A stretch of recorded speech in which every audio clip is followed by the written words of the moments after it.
आज हम यहाँ पुस्तक के सारांश के साथ हैं, जो हमारी पसंदीदा पुस्तकों के संग्रह का एक हिस्सा है। डॉक्टर जोसेफ मर्फी द्वारा लिखित the power of your subconscious mind. Joseph Murphy इस किताब में समझाते हैं कि अगर हम सही तरीके से प्रार्थना करें तो हमारी प्रार्थनाएं हमेशा काम करेंगी। लेकिन हमारी प्रार्थनाएं काम क्यों नहीं करती? ऐसा इसलिए है क्योंकि हम पूरे दिल और दिमाग से एक ही चीज पर ध्यान केंद्रित नहीं करते और सही तकनीक का पालन नहीं करते। इसीलिए हमारी प्रार्थनाएं काम नहीं करती। आपकी प्रार्थनाएं आपके आंतरिक विश्वास और आपकी मानसिक छवियों या विचारों पर प्रतिक्रिया करती हैं। इसलिए आपकी इच्छा एक प्रार्थना है।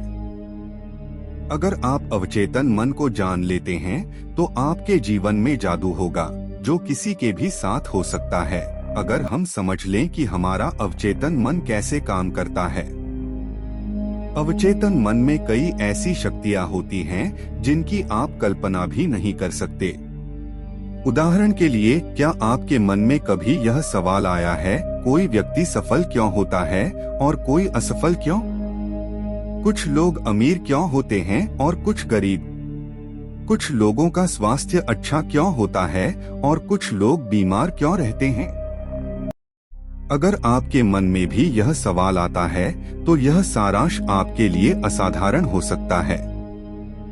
तो आइए हम अपने अवचेतन मन की वास्तविक शक्ति को विस्तार से समझें। अध्याय 1, आपके भीतर का खजाना। आपके अंदर एक अपार खजाना छिपा है। आपको अपनी आंखें खोलकर उसे देखना होगा। आपको पता ही होगा कि अगर हम किसी लोहे की छड़ को चुंबकित कर दें तो वह अपने वजन से 1 गुना ज्यादा वजन उठा सकती है। और अगर हम लोहे से उसकी चुंबकीय शक्ति छीन लें तो वह एक पंख भी नहीं उठा सकता। हमारे साथ भी यही होता है। इसलिए चुंबकीय लोग आत्मविश्वासी होते हैं और गैर चुंबकीय लोग खुद पर शक करते हैं और अपना बोझ नहीं उठा पाते। और इन सभी समस्याओं का उत्तर आपके शक्तिशाली अवचेतन मन में निहित है। हमारा अवचेतन मन इतना शक्तिशाली है कि यदि हम अपने हृदय में यह बात गहराई से बैठा लें कि हम विश्व में सबसे धनी और सफल व्यक्ति क्यों बनना चाहते हैं, तो हमारा अवचेतन मन हमारे लिए रास्ता बनाना शुरू कर देगा। हर कोई सोचता है, क्या यही अवचेतन मन है? आपका सवाल बिल्कुल सही है। अवचेतन मन हमारा अचेतन मन है, जो आपकी सांसों, दिल की धड़कन, रक्त संचार और सभी अवचेतन गतिविधियों को नियंत्रित करता है। अब सोचने वाली बात यह है कि अगर आपका अवचेतन मन आपको जीवित रख सकता है तो यह आपके मन में उठी इच्छा को भी पूरा कर सकता है। अगर हम आपको सरल भाषा में बताएं तो सबसे पहले अपना लक्ष्य तय करें। वह कुछ भी हो सकता है, दुनिया का सबसे समृद्ध या प्रमुख व्यवसायी बनना।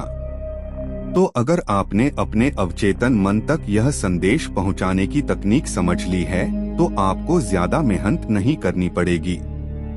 आपका अवचेतन मन आपके शरीर को नियंत्रित करता है और आपके कार्यों को भी नियंत्रित कर सकता है।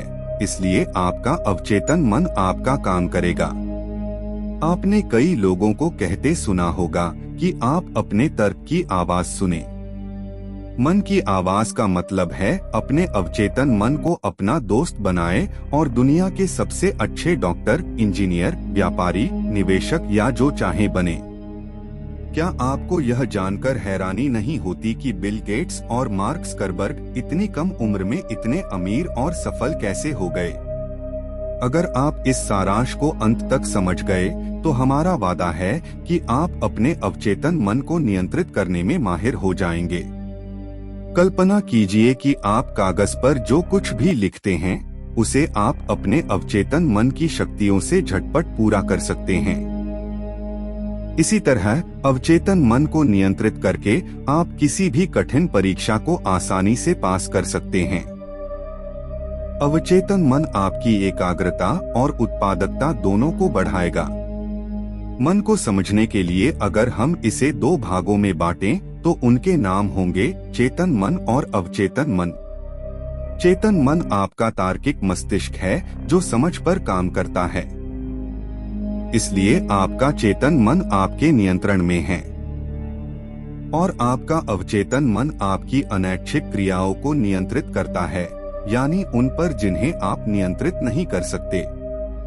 इसलिए चेतन मन में आपके मस्तिष्क का 10% और अवचेतन मन में 90% शक्ति होती है और यहीं पर लोग गलतियां करते हैं। जो लोग पढ़ाई में अव्वल हैं या बहुत सफल हैं, वे चेतन और अवचेतन दोनों मन का उपयोग करते हैं। इसका मतलब 100% है। और जो लोग पढ़ाई और करियर जीवन में कमजोर हैं, वे लोग केवल अपने चेतन मन का उपयोग करते हैं, जो कि 10% है और इसीलिए वे सफल नहीं हो पाते हैं। अध्याय 2, आपका दिमाग कैसे काम करता है। आपका मन कैसे काम करता है। चेतन मन हमारी 5 इंद्रियों से जानकारी लेता है और अनुभव के आधार पर निर्णय लेता है। लेकिन अवचेतन मन किसी निष्कर्ष को स्वीकार नहीं करता। वह मूल चेतन मन की पूर्व मान्यताओं, अनुभवों और आदतों के अनुसार कार्य करता है। सुझाव की शक्ति। अगर आपको सुझाव दिया जाए तो आपका अवचेतन मन दयालु हो जाता है। इस अवधारणा को आप इस तरह समझ सकते हैं। यदि अवचेतन मन एक विशाल जहाज है तो आपका चेतन मन उसका कप्तान है जो आदेश देता है कि कहाँ जाना है। आपका चेतन मन तर्क और विवेक से सारी गलत सूचनाओं को छान लेता है और यही रिपोर्ट हमारे अवचेतन मन तक पहुंचती है। एक बार की बात है, एक महिला बहुत अच्छी गायिका थी और उसकी एक प्रतियोगिता थी। हालांकि वह मंच पर जाने से डरती थी और मंच पर जाने के डर के कारण वह एक बार असफल भी हो गई। इसलिए उसने सकारात्मक बातों का सहारा लिया और कहा, मैं सबसे अच्छी गायिका हूँ और मुख्य मंच पर अपना सर्वश्रेष्ठ प्रदर्शन दूंगी। और इसी तरह वह महिला मन ही मन बार बार कहती रही और नतीजा यह हुआ कि उसे प्रतियोगिता में प्रथम पुरस्कार मिला। आपका अवचेतन मन आपसे कभी सवाल नहीं करता और उसके पास सभी सवालों के जवाब होते हैं। आदतन सोच का मतलब है कि आप रोज जो सोचते हैं उसका एक तटस्थ पैटर्न आपके अवचेतन मन में जमा हो जाता है। इसलिए आप कोई भी आदत इतनी आसानी से नहीं बना सकते। आपने सुना होगा कि रात को सोने से पहले 5 मिनट तक सकारात्मक बातें सोचें। हम आपको बताते हैं कि यह एक पूरी प्रक्रिया है जिससे आप खुद को एक दिन में प्रोग्राम कर सकते हैं। जैसे आप मोबाइल गेम्स में कैरेक्टर डिजाइन करते हैं, वैसे ही आप अपने लिए एक नया कैरेक्टर डिजाइन कर सकते हैं। चेतन और अवचेतन मन के बीच अच्छी बातचीत होने पर आप अपनी पूरी क्षमता का उपयोग कर सकते हैं। और अगर हम चेतन और अवचेतन मन का एक साथ उपयोग करना सीख जाएं, तो हम जो चाहें पा सकते हैं। लेकिन जिस काम में आप सफल होना चाहते हैं, उसमें आपको समय और मेहनत लगानी होगी। हम आपको सरल भाषा में समझाते हैं। हमारे जीवन में 2 दुनियाएं होती हैं, एक आंतरिक दुनिया और एक बाहरी दुनिया। आंतरिक दुनिया वह है जिसके बारे में हम दिन रात सोचते हैं। यह लड़ाई हमारे मन से शुरू होती है। हम सोचते कुछ और हैं और करते कुछ और। हम सभी ने देखा होगा कि जैसे ही कोई नया गाना रिलीज होता है, आप उसे बार बार सुनते हैं और वह गाना कई दिनों तक आपके दिमाग में घूमता रहता है। फिर आप उसे मन ही मन गुनगुनाने लगते हैं। यह आंतरिक दुनिया है। और दूसरी बाहरी दुनिया है, आपके दोस्त, परिवार और स्कूल बाहरी दुनिया में आते हैं।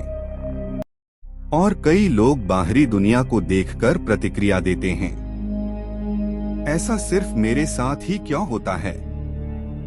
मुझे प्रमोशन क्यों नहीं मिला? मेरी किस्मत खराब है और भी बहुत कुछ। और जो लोग अपनी आंतरिक और बाहरी दुनिया को समझते हैं और उसे अपने हिसाब से नियंत्रित करते हैं, वही लोग जीवन में सफल होते हैं।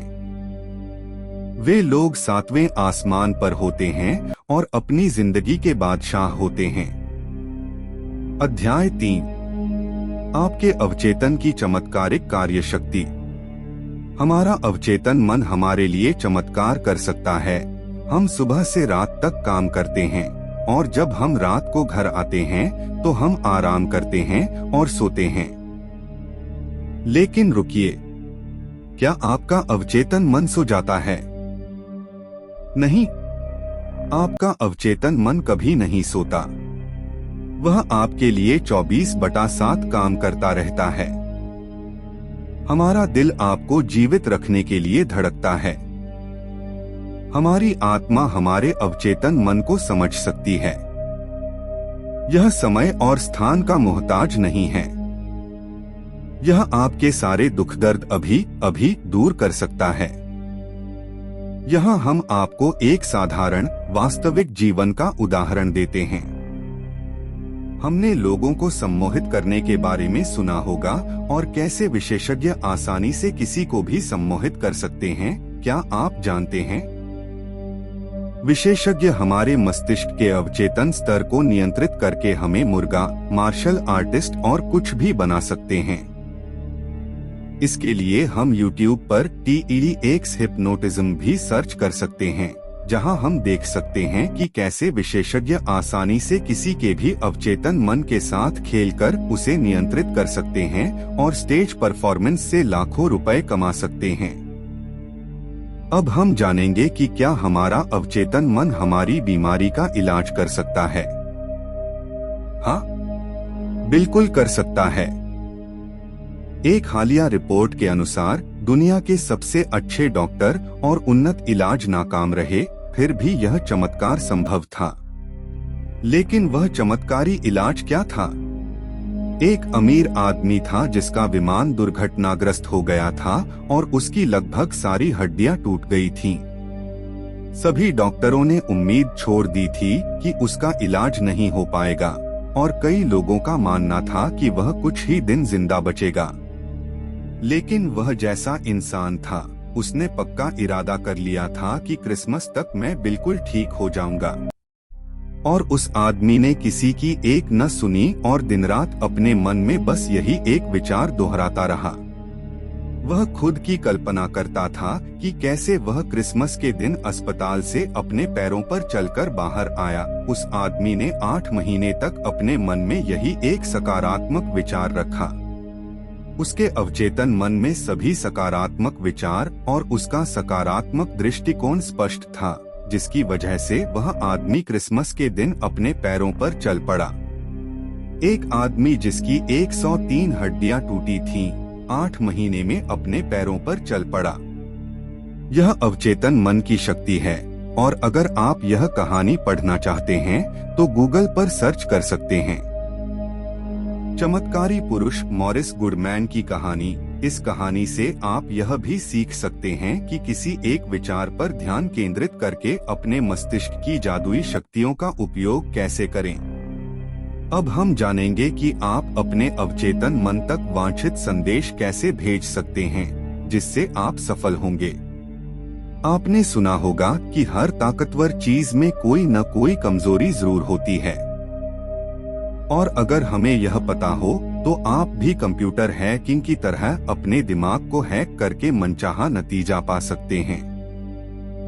आप रात को सोने से पहले और सुबह उठने के बाद इस जादुई अवचेतन मन तक अपना संदेश भेज सकते हैं।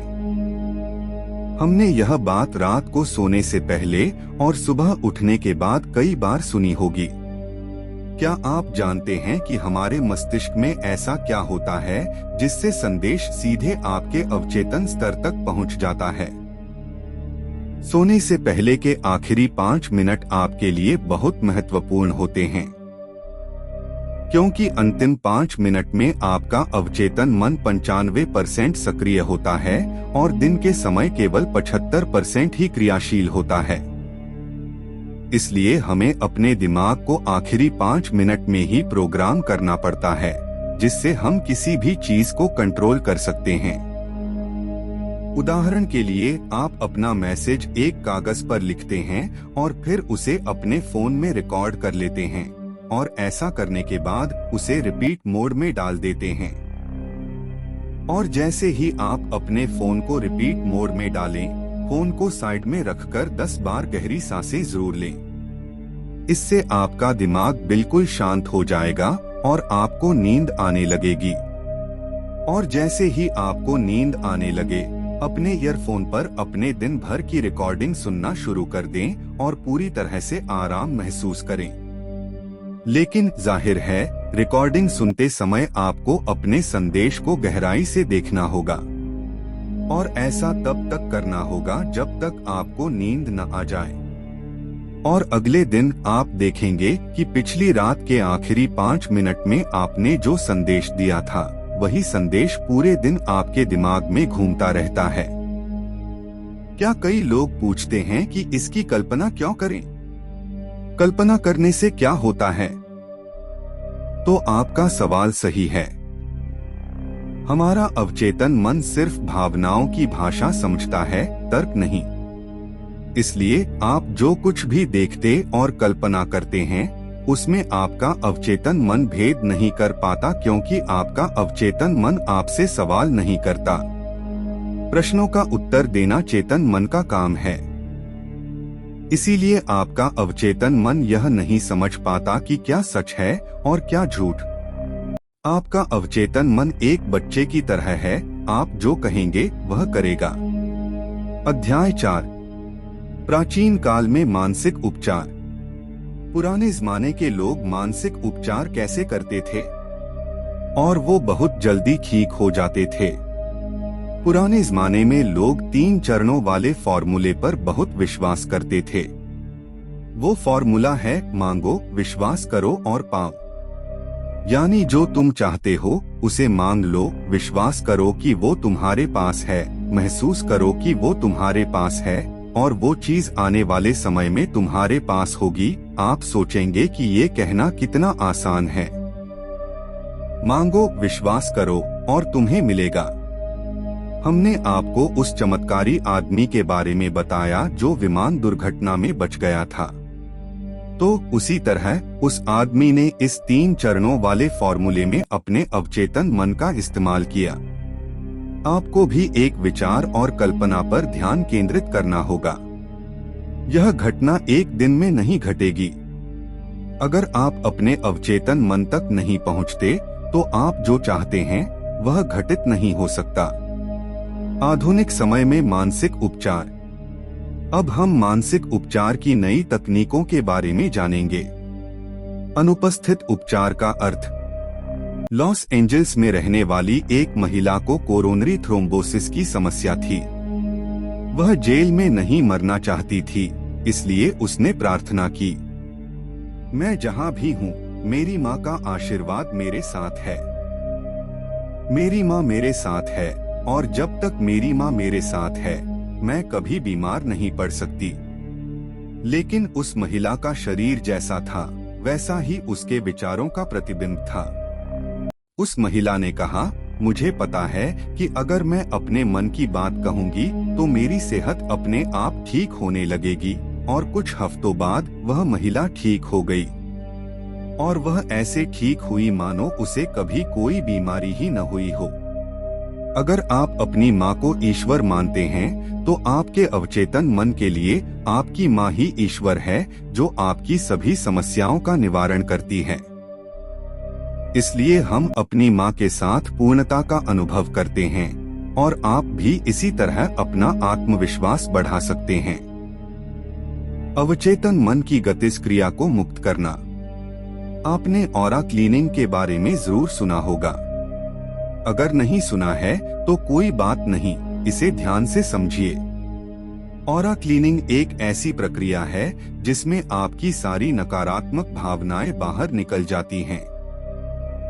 लेकिन इसे बदलकर यहाँ ऑरा क्लीनिंग थेरेपिस्ट भी हैं जो अपॉइंटमेंट लेते हैं और एक्यूट प्रेशर और आधुनिक तकनीकों की मदद से आप सभी क्लाइंट्स का दर्द दूर करते हैं। अध्याय 5, मानसिक उपचार में व्यावहारिक तकनीकें। एक पासिंग ओवर तकनीक। अगर हम अपनी इच्छाओं को चेतन मन से स्वीकार कर लें, जो तार्किक रूप से संभव है, तो हमारा चेतन मन आपके अनुरोध को अवचेतन मन तक पहुंचा देता है। और जितना आप अपने चेतन मन में बार बार दोहराते हैं, मैं जीवन में बहुत सफल हूँ, मैं पढ़ाई में बहुत अच्छा हूँ, या जो भी आप चाहते हैं, तो कुछ समय बाद आपका चेतन मन आपके मन का ढक्कन खोल देता है और वह जानकारी सीधे आपके अवचेतन मन में पहुंच जाती है और आप वैसा ही व्यवहार करने लगते हैं। 2 विजुअलाइजेशन तकनीक।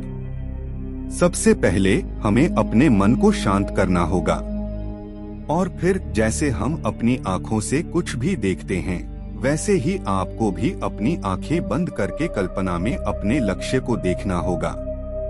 ठीक वैसे ही हमें भी अपने मन में वही देखना होगा। यहाँ हम एक वास्तविक जीवन का उदाहरण साझा करते हैं, जिससे आपको सब कुछ स्पष्ट हो जाएगा। निकोला टेस्ला किसी भी नए आविष्कार की कल्पना सबसे पहले अपने मन में करते थे और फिर उसी छवि को 3D में घुमाकर उसकी बारीकियों को देखते थे। इसी तरह आपको भी एक स्पष्ट कल्पना करनी होगी। 3 मानसिक चलचित्र विधि। पुरानी कहावत है, एक तस्वीर 1000 शब्दों के बराबर होती है। एक तस्वीर 1000 शब्दों को समझा सकती है, क्योंकि आप वैसा ही व्यवहार करते हैं जैसा आप बन जाते हैं। प्रॉपर्टी बेचने के व्यवसाय में मानसिक मूवी विधि का सबसे ज्यादा इस्तेमाल होता है। आइए समझते हैं कि इसका इस्तेमाल कैसे किया जाता है। हमें सबसे पहले अपने मन में खुद को संतुष्ट करना होगा और सोचना होगा कि आपने जो प्रॉपर्टी रखी है, उसकी कीमत खरीदारों के लिए सबसे अच्छी है। और ऐसा करने के बाद अपने मन को शांत करें और थोड़ी देर आराम करें। यानी आपको नींद की अवस्था में जाना होगा और नींद की अवस्था आपकी सभी मानसिक सीमाओं को काफी हद तक कम कर देगी। अब संपत्ति के चेक की कल्पना करें और महसूस करें कि समीक्षा आपके हाथ में है।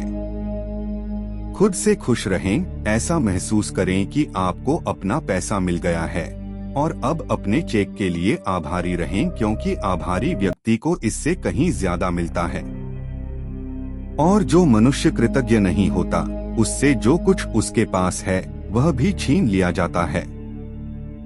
और अब आप धन्यवाद कहकर इसे ब्रह्मांड पर छोड़ देते हैं और रात भर आपने जो भी कल्पना की है वह आपके अवचेतन में बार बार दोहराई जाती रहेगी। अध्याय 6। अवचेतन की प्रवृत्ति जीवन की ओर है। हम जो जिंदगी जीते हैं वह सिर्फ 10% है। बाकी 90% जिंदगी के बारे में हमें पता ही नहीं होता। हमें अक्सर एहसास होता है कि हम मन ही मन कुछ न कुछ बुरा करते रहते हैं और सिर्फ अपनी अंदरूनी दुनिया पर ही ध्यान केंद्रित करते हैं। तो क्या आपने बाहरी दुनिया की जिंदगी जी ली? शायद नहीं, क्योंकि हम मन ही मन उलझे रहते हैं और कहते रहते हैं कि हमारी जिंदगी बहुत बुरी है। लेकिन ऐसा नहीं है। जब आप आंतरिक दुनिया पर ध्यान केंद्रित करते हैं तो आपको आंतरिक भावनाएं महसूस होती हैं, और जब आप बाहरी दुनिया पर ध्यान केंद्रित करते हैं तो आपको बाहरी दुनिया की सुंदरता दिखाई देती है। एक उदाहरण एक ऐसे व्यक्ति का है जिसे टीबी यानी क्षय रोग था और हमने सिर्फ एक ही प्रतिज्ञान से इस बीमारी का इलाज कर दिया। मैं पूर्ण शक्तिशाली, देखभाल करने वाला, खुश और संपूर्ण हूँ। अध्याय 7। वांछित परिणाम कैसे प्राप्त करें। जीवन में हम जो चाहते हैं उसे कैसे प्राप्त करें। कल्पना कीजिए कि आप एक टैक्सी में बैठे हैं और बार बार टैक्सी ड्राइवर से दिशा बदलने के लिए कह रहे हैं और ड्राइवर आपके फैसले से पूरी तरह उलझन में है। क्या आप अपनी मंजिल तक पहुंच पाएंगे? शायद नहीं, क्योंकि आपको यह स्पष्ट करना है कि कहां जाना है। लेखक समझाते हैं कि हमारी इच्छा शक्ति नहीं है, हमें अपनी कल्पना का इस्तेमाल करना चाहिए। आपको अपने लक्ष्य के अंत और उस तक पहुंचने की जगह की कल्पना करनी होगी। और जैसे ही आप इसकी कल्पना करते हैं, आपके लिए सारे रास्ते खुलने लगते हैं। इसलिए अगर आपको इसमें संदेह है तो इसे आजमाएं। बस यह सुनिश्चित करें कि आप रोजाना जो कल्पना कर रहे हैं उसे करते रहें, क्योंकि अनुशासन के साथ आप लगातार कार्रवाई करते हैं। बाइबल कहती है कि इस धरती पर जन्म लेने वाले लोग कुछ भी हासिल कर सकते हैं अगर वे अपने चेतन और अवचेतन मन दोनों का सही इस्तेमाल करें।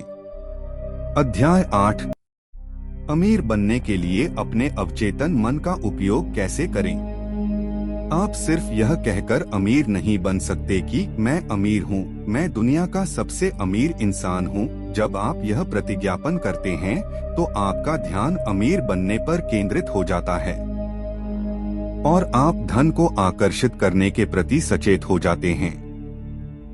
और यह प्रतिज्ञान आपके मन में नए विचार उत्पन्न करता है।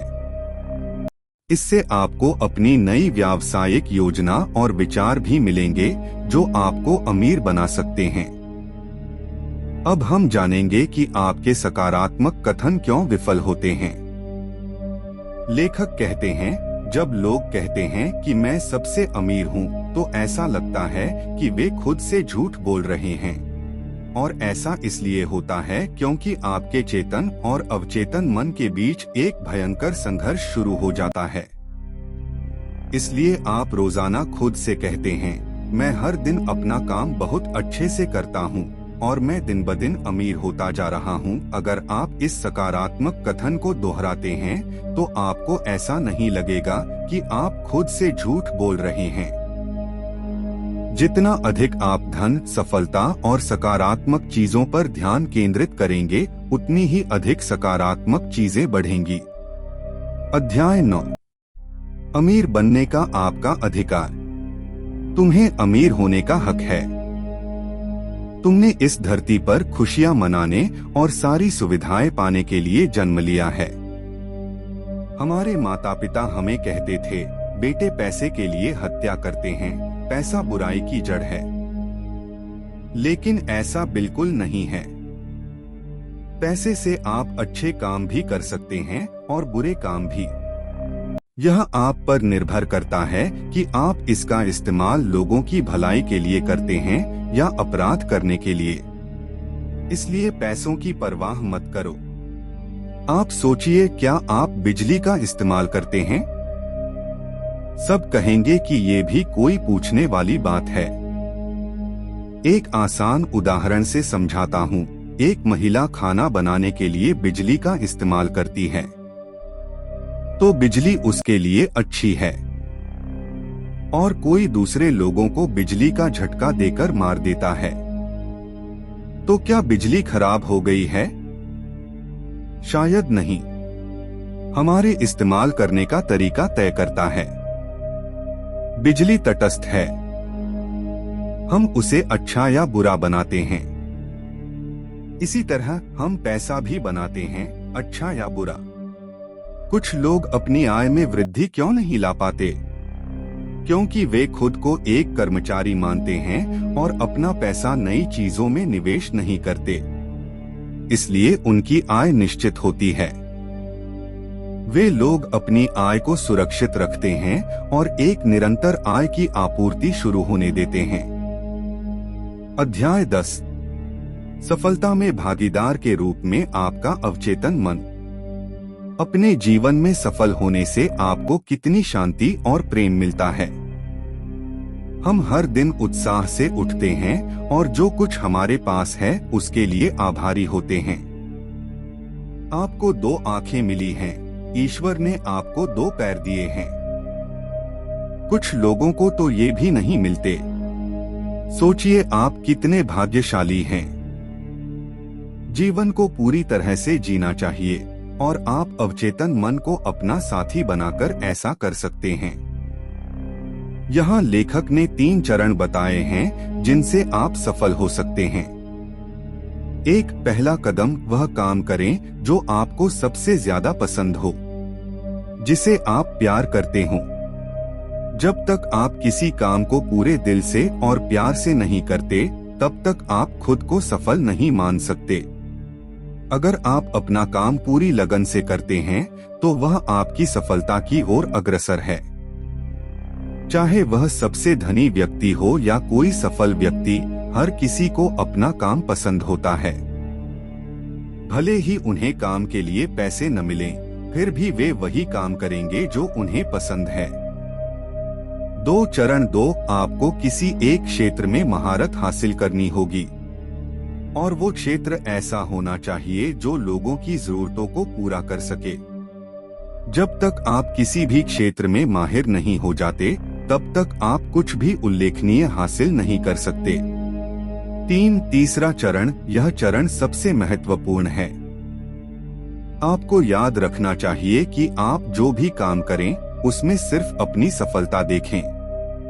स्वार्थी होकर आप सफल नहीं हो सकते।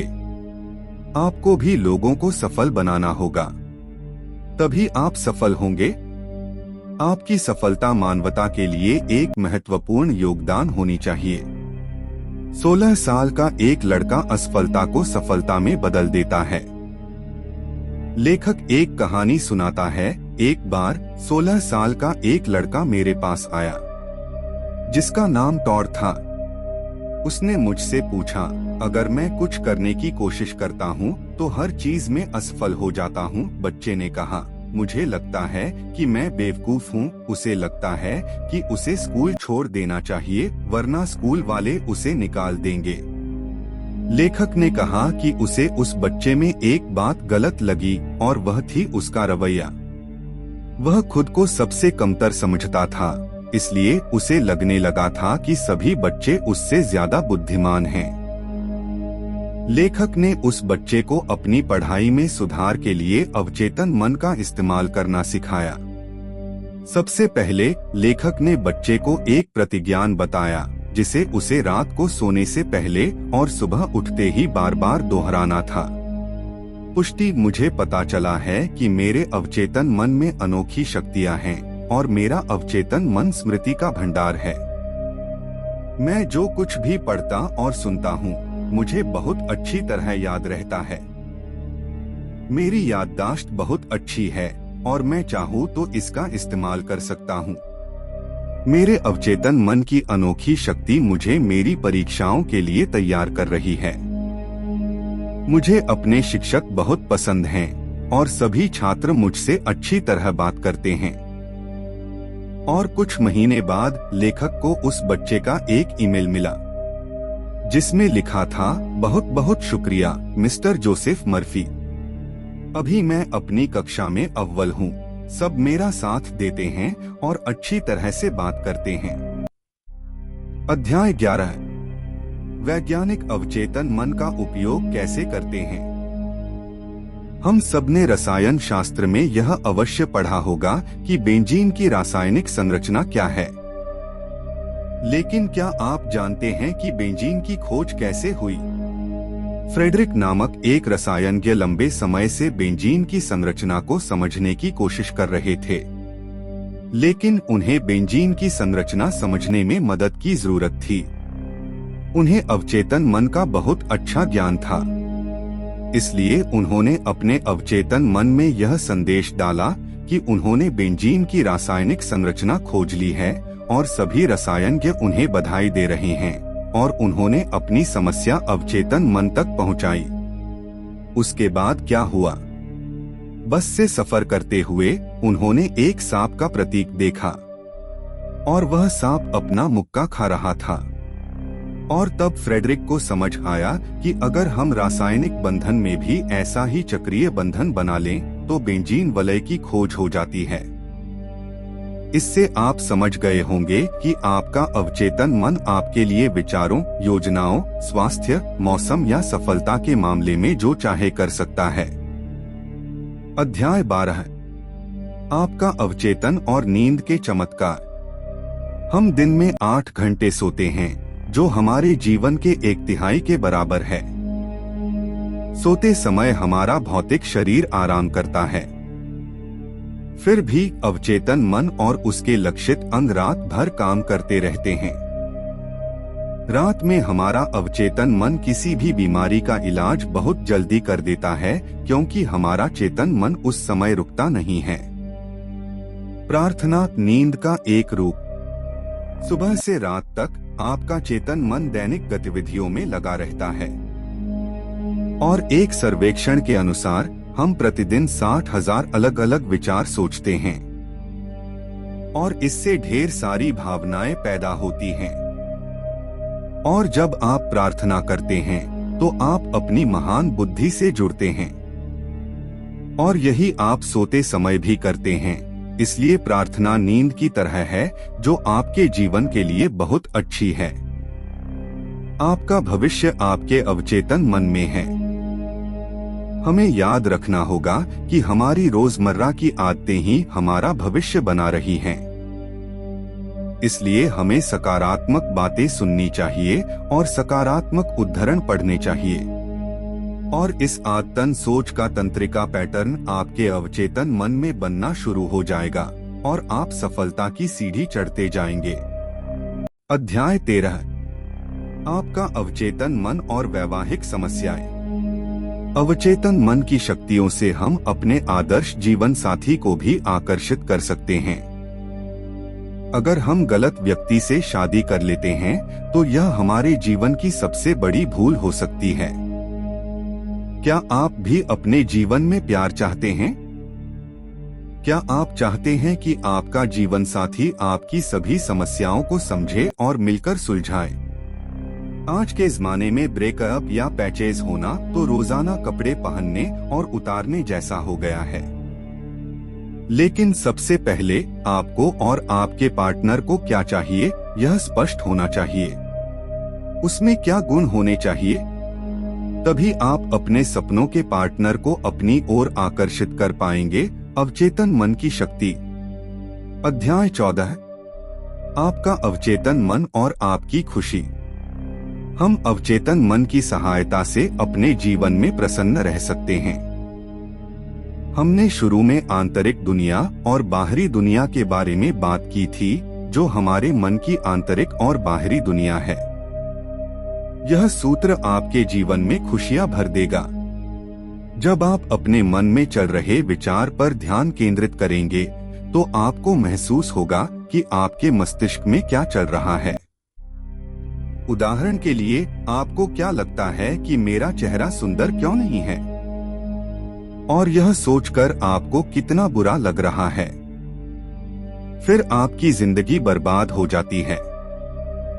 और जब आप उन लोगों की बाहरी दुनिया पर ध्यान देते हैं जिनके चेहरे पर तेजाब फेंका गया है, तो आप सोचते हैं, हे भगवान, मैं कितना खुशकिस्मत हूँ कि मेरा चेहरा सलामत है। फिर आपको अपने चेहरे के बारे में अच्छा लगता है। इसे गलत मत समझिए, यह सिर्फ एक उदाहरण है जो आपकी आंतरिक और बाहरी दुनिया को समझाता है।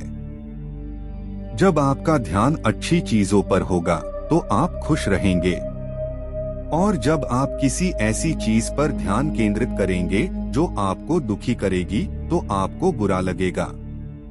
अध्याय 14। आपका अवचेतन मन और सामंजस्यपूर्ण मानवीय संबंध। आपका अवचेतन मन दयालु होता है, इसलिए नकारात्मक बातें आपके रिश्तों में कड़वाहट भर सकती हैं। आप अवचेतन मन की मदद से अपने रिश्तों को बहुत अच्छा बना सकते हैं। यदि आपको लगता है कि लोग आपके बारे में अच्छा सोचते हैं, तो आप भी दूसरों के बारे में वैसा ही सोचना शुरू कर दीजिए जैसा आप अपने बारे में सोचते हैं। यदि आपको लगता है कि लोगों को आपके बारे में अच्छा महसूस करना चाहिए, तो आपको भी उनके साथ वैसा ही व्यवहार करना शुरू कर देना चाहिए। अगर आप सम्मान पाना चाहते हैं, तो सबसे पहले लोगों का सम्मान करें, तभी लोग आपका सम्मान करेंगे। अगर आप चाहते हैं कि लोग आपके साथ अच्छा व्यवहार करें, तो आपको भी उनके साथ वैसा ही व्यवहार करना चाहिए। रोजाना की सुर्खियां उसे बीमार कर देती थीं। लेखक कहते हैं कि एक मरीज था जो रोज सुबह उठकर अखबार पढ़ता था, और हर रोज उसकी नजर उन्हीं नकारात्मक सुर्खियों पर जाती थी, और सुबह सुबह उसे बुरा लगने लगता था। 4 हफ्ते बाद उस आदमी की तबीयत बिगड़ गई और डॉक्टर ने कहा कि यह सब उसकी नकारात्मक सोच का नतीजा है। इसलिए हमें कभी भी नकारात्मक खबरें या चीजें नहीं पढ़नी चाहिए। सामंजस्यपूर्ण मानवीय संबंधों में प्रेम का अर्थ। मनोविश्लेषण के संस्थापक सिगमंड फ्रायड ने कहा था कि जब तक आप प्रेम नहीं कर सकते तब तक आप बीमार पड़ते रहेंगे और मरते रहेंगे। प्रेम का अर्थ है वह प्रेम जिसमें एक दूसरे के प्रति अच्छी समझ, शुभकामनाएं, विश्वास और सम्मान हो। जितना ज्यादा प्यार आप देंगे उतना ही ज्यादा प्यार आपको वापस मिलेगा। कर्म का नियम भी हमें यही समझाता है। इसलिए जैसा आप बाहरी दुनिया को देंगे वैसा ही आपके साथ भी होगा। अध्याय 15। क्षमा करने के लिए अपने अवचेतन मन का उपयोग कैसे करें। हमें लोगों को माफ करना सीखना चाहिए। अगर आप खुशी से जीना चाहते हैं तो आपको अपने नफरत करने वालों को नजरअंदाज करना होगा, क्योंकि जब आप किसी को माफ करते हैं तो आपकी नकारात्मक भावनाएं सकारात्मकता को आकर्षित करती हैं और आपको शांति का अनुभव होता है। आइए इसे एक वास्तविक जीवन के उदाहरण से समझते हैं। जॉन नाम का एक आदमी था। वह रोजाना अपनी नौकरी पर जाता था और सोचता था कि लोग उसके साथ रहना पसंद नहीं करते। फिर एक बार उसकी संगति में किसी ने उसकी गलतियों के कारण उसे धक्का दे दिया और उस दूसरे आदमी ने गलती से जॉन पर कॉफी गिरा दी। तब से जॉन अपने मन में दूसरों की नकारात्मक छवियां बनाने लगा है। उसकी ऐसी सोच उसकी सेहत खराब कर रही थी। वह अंदर ही अंदर दुखी और बुरा महसूस करता था। यह उसकी इसी सोच का नतीजा था कि उसके साथी भी उससे बात नहीं करते थे। लेकिन अगर वह सोचता, कोई बात नहीं यार, ऐसा होता है, वह आदमी ध्यान नहीं देगा, इसलिए कॉफी गिर गई होगी, तो ऐसे लोगों को माफ कर दो, इससे तुम्हें खुशी और सुकून मिलता है। क्षमा करने वाले लोग किसी भी बीमार व्यक्ति के लिए दवा की तरह काम कर सकते हैं। आपको क्या लगता है आपको किसे क्षमा करना चाहिए? लेखक कहते हैं, सबसे पहले खुद को क्षमा करें। हम अपने मन में अपनी एक नकारात्मक छवि बना लेते हैं और उस नकारात्मक छवि के कारण हमें बुरा लगता है। आप लोगों को क्षमा करने के लिए इन कथनों का उपयोग कर सकते हैं। सबसे पहले अपने मन को शांत करें। फिर कहें, मैं शांति से और अच्छे मन से सभी को माफ करता हूँ और अगली बार मैं उसके साथ अच्छा व्यवहार करूँगा और जिसके साथ मैं अच्छा व्यवहार करूँगा वह भी मेरे साथ अच्छा व्यवहार करेगा। इसलिए मुझे अभी अच्छा लग रहा है और अब भी अच्छा लग रहा है। ये सकारात्मक वाक्य कहते हैं कि आपको बहुत अच्छा लगेगा और शांति मिलेगी। यह सूत्र आपके जीवन में खुशियां भर देगा। जब आप अपने मन में चल रहे विचार पर ध्यान केंद्रित करेंगे तो आपको महसूस होगा कि आपके मस्तिष्क में क्या चल रहा है। उदाहरण के लिए, आपको क्या लगता है कि मेरा चेहरा सुंदर क्यों नहीं है? और यह सोचकर आपको कितना बुरा लग रहा है। फिर आपकी जिंदगी बर्बाद हो जाती है। और जब आप उन लोगों की बाहरी दुनिया पर ध्यान देते हैं जिनके चेहरे पर तेजाब फेंका गया है, तो आप सोचते हैं, हे भगवान, मैं कितना खुशकिस्मत हूँ कि मेरा चेहरा सलामत है। फिर आपको अपने चेहरे के बारे में अच्छा लगता है। इसे गलत मत समझिए, यह सिर्फ एक उदाहरण है जो आपकी आंतरिक और बाहरी दुनिया को समझाता है। जब आपका ध्यान अच्छी चीजों पर होगा तो आप खुश रहेंगे, और जब आप किसी ऐसी चीज पर ध्यान केंद्रित करेंगे जो आपको दुखी करेगी तो आपको बुरा लगेगा। अध्याय 14। आपका अवचेतन मन और सामंजस्यपूर्ण मानवीय संबंध। आपका अवचेतन मन दयालु होता है, इसलिए नकारात्मक बातें आपके रिश्तों में कड़वाहट भर सकती हैं। आप अवचेतन मन की मदद से अपने रिश्तों को बहुत अच्छा बना सकते हैं। यदि आपको लगता है कि लोग आपके बारे में अच्छा सोचते हैं, तो आप भी दूसरों के बारे में वैसा ही सोचना शुरू कर दीजिए जैसा आप अपने बारे में सोचते हैं। यदि आपको लगता है कि लोगों को आपके बारे में अच्छा महसूस करना चाहिए, तो आपको भी उनके साथ वैसा ही व्यवहार करना शुरू कर देना चाहिए। अगर आप सम्मान पाना चाहते हैं, तो सबसे पहले लोगों का सम्मान करें, तभी लोग आपका सम्मान करेंगे। अगर आप चाहते हैं कि लोग आपके साथ अच्छा व्यवहार करें, तो आपको भी उनके साथ वैसा ही व्यवहार करना चाहिए। रोजाना की सुर्खियां उसे बीमार कर देती थीं। लेखक कहते हैं कि एक मरीज था जो रोज सुबह उठकर अखबार पढ़ता था और हर रोज उसकी नजर उन्हीं नकारात्मक सुर्खियों पर जाती थी और सुबह सुबह उसे बुरा लगने लगता था। 4 हफ्ते बाद उस आदमी की तबीयत बिगड़ गई और डॉक्टर ने कहा कि यह सब उसकी नकारात्मक सोच का नतीजा है। इसलिए हमें कभी भी नकारात्मक खबरें या चीजें नहीं पढ़नी चाहिए। सामंजस्यपूर्ण मानवीय संबंधों में प्रेम का अर्थ। मनोविश्लेषण के संस्थापक सिगमंड फ्रायड ने कहा था कि जब तक आप प्रेम नहीं कर सकते, तब तक आप बीमार पड़ते रहेंगे और मरते रहेंगे।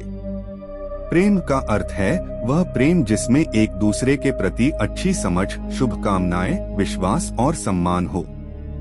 जितना ज्यादा प्यार आप देंगे, उतना ही ज्यादा प्यार आपको वापस मिलेगा।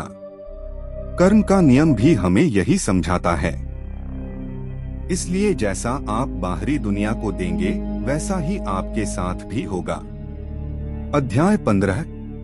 क्षमा करने के लिए अपने अवचेतन मन का उपयोग कैसे करें। हमें लोगों को माफ करना सीखना चाहिए। अगर आप खुशी से जीना चाहते हैं, तो आपको अपने नफरत करने वालों को नजरअंदाज करना होगा, क्योंकि जब आप किसी को माफ करते हैं, तो आपकी नकारात्मक भावनाएं सकारात्मकता को आकर्षित करती हैं और आपको शांति का अनुभव होता है। आइए इसे एक वास्तविक जीवन के उदाहरण से समझते हैं। जॉन नाम का एक आदमी था। वह रोजाना अपनी नौकरी पर जाता था और सोचता था कि लोग उसके साथ रहना पसंद नहीं करते। फिर एक बार उसकी संगति में किसी ने उसकी गलतियों के कारण उसे धक्का दे दिया और उस दूसरे आदमी ने गलती से जॉन पर कॉफी गिरा दी। तब से जॉन अपने मन में दूसरों की नकारात्मक छवियां बनाने लगा है। उसकी ऐसी सोच उसकी सेहत खराब कर रही थी। वह अंदर ही अंदर दुखी और बुरा महसूस करता था। यह उसकी इसी सोच का नतीजा था कि उसके साथी भी उससे बात नहीं करते थे। लेकिन अगर वह सोचता, कोई बात नहीं यार, ऐसा होता है, वह आदमी ध्यान नहीं देगा, इसलिए कॉफी गिर गई होगी, तो ऐसे लोगों को माफ कर दो, इससे तुम्हें खुशी और सुकून मिलता है। क्षमा करने वाले लोग किसी भी बीमार व्यक्ति के लिए दवा की तरह काम कर सकते हैं। आपको क्या लगता है, आपको किसे क्षमा करना चाहिए? लेखक कहते हैं, सबसे पहले खुद को क्षमा करें।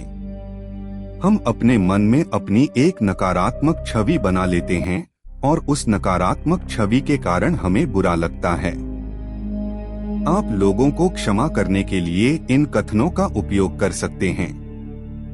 सबसे पहले अपने मन को शांत करें। फिर कहें, मैं शांति से और अच्छे मन से सभी को माफ करता हूँ और अगली बार मैं उसके साथ अच्छा व्यवहार करूँगा और जिसके साथ मैं अच्छा व्यवहार करूँगा, वह भी मेरे साथ अच्छा व्यवहार करेगा। इसलिए मुझे अभी अच्छा लग रहा है और अब भी अच्छा लग रहा है। ये सकारात्मक वाक्य कहते हैं कि आपको बहुत अच्छा लगेगा और शांति मिलेगी। अध्याय 16। आपका अवचेतन मन रुकावटों को कैसे दूर करता है। हमारा अवचेतन मन हमारी मानसिक बाधाओं यानी सीमाओं को कैसे दूर करता है। नई आदतें बनाना सीखकर और पुरानी परंपराओं को छोड़कर हम अपनी पूरी क्षमता तक पहुंच सकते हैं। हम समझेंगे कि एक पैटर्न कैसे बनता है और हम उसे कैसे तोड़ सकते हैं। यदि आप अपनी बुरी आदत छोड़ना चाहते हैं तो आप इस सूत्र का उपयोग कर सकते हैं, जो है संकेत दिनचर्या पुरस्कार। संकेत का अर्थ है किसी भी आदत का ट्रिगर। इस ट्रिगर के साथ आप वह काम करते हैं जिसके आप आदी हैं। दिनचर्या, जैसे ही आपको प्रेरणा मिलती है दिनचर्या काम करने लगती है। एक आसान सा उदाहरण लेते हैं। अगर कोई आदमी सिगरेट पीता है तो उसे सबसे पहले सिगरेट पीने की प्रेरणा मिलेगी। ट्रिगर्स मिल ही जाते हैं किसी भी खास जगह पर, अकेले या दोस्तों के साथ। तो एक आदत बन जाती है कि वो व्यक्ति सिगरेट पीता है।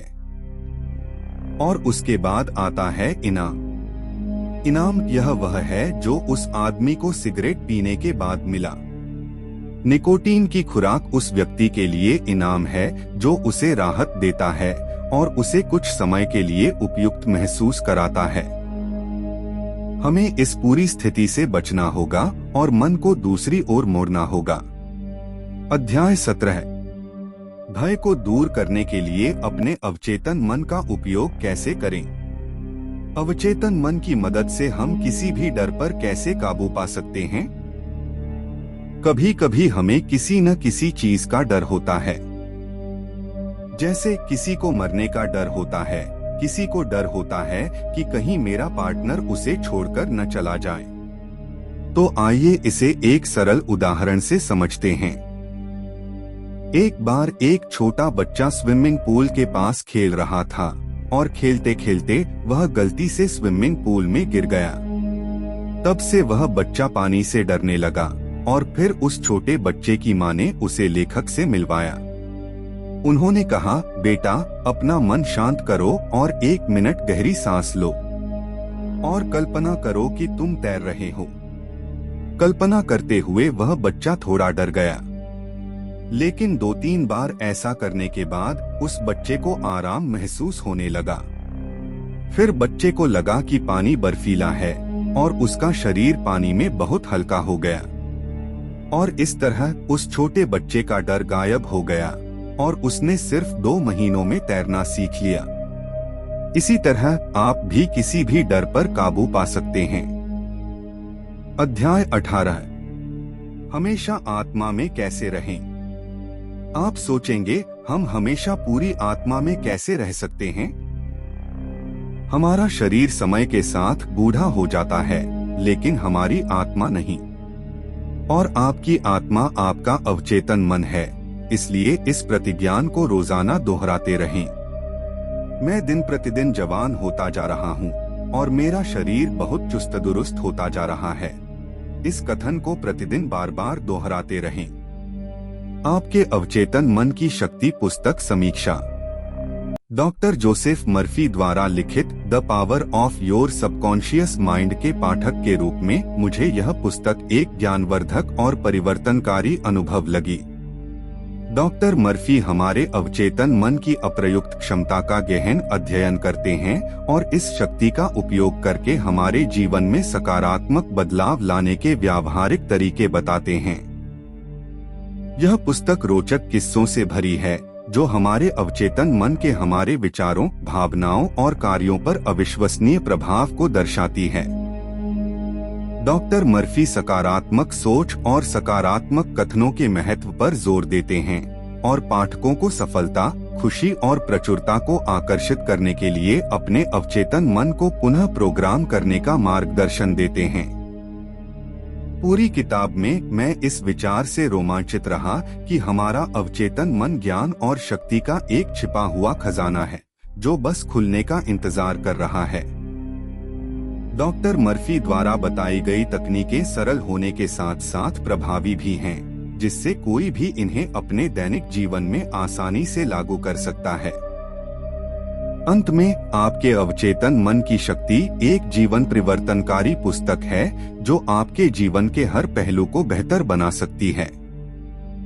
अपने अवचेतन मन की शक्ति को समझकर और उसका उपयोग करके आप सीमित विश्वासों से मुक्त होकर अपने लक्ष्यों को प्राप्त कर सकते हैं। आत्मसुधार और व्यक्तिगत विकास चाहने वाले किसी भी व्यक्ति के लिए यह पुस्तक अवश्य पढ़नी चाहिए।